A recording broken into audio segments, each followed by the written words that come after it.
ভিডিওটা আমার বর করছিল, তখন আমি বুঝতে পারিনি, পরে আমি বুঝতে পারি।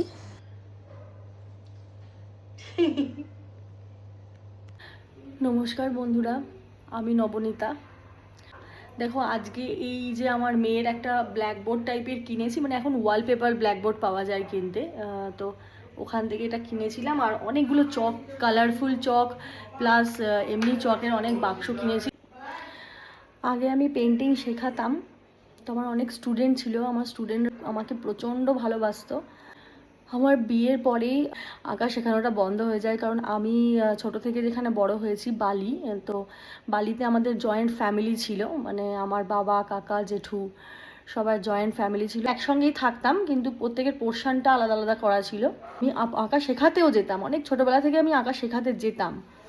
তো সেখানেও সেই স্টুডেন্টরাও আমাকে প্রচণ্ড ভালোবাসতো। তো আমার প্রত্যেক বছর বাড়িতে টিচার্স ডে সেলিব্রেট হতো। এই দিনগুলো আমি সত্যি খুব মিস করি। আমি তোমাদের সঙ্গে পরে পারলে, ছবিগুলো হয়তো আমার ল্যাপটপের মধ্যে আছে, আমি পারলে তোমাদের সঙ্গে শেয়ার করব টিচার্স ডেতে আমরা কী কী করতাম।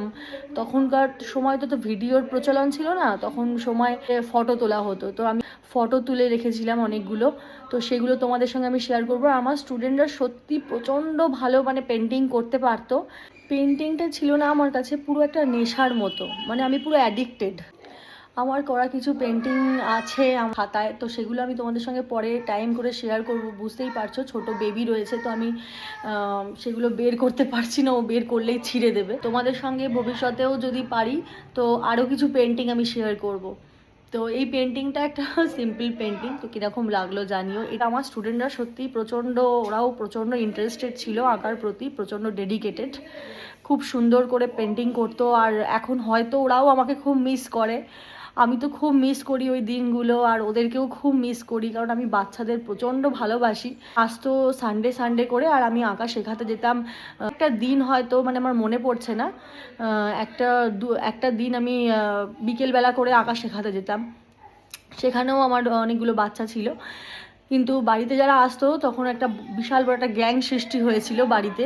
তো সেখানে আমরা পিকনিকও করতাম, বছরের শীতকালে একবার করে পিকনিক করতাম, টিচার্স ডে সেলিব্রেট করতাম, খুব ভালো লাগতো আমার। সত্যি ওই দিনগুলো আমার মনে পড়লে খুব কষ্ট হয়, আর আমি ওদেরকে খুব মিস করি। আমার মনে হয় যে শ্বশুর বাড়িতেও আবার চালু করি, কারণ আমার তো ভবিষ্যতে হয়তো কোনো দিন শুরু করতে পারবো, অন্য একটু বড় হলে।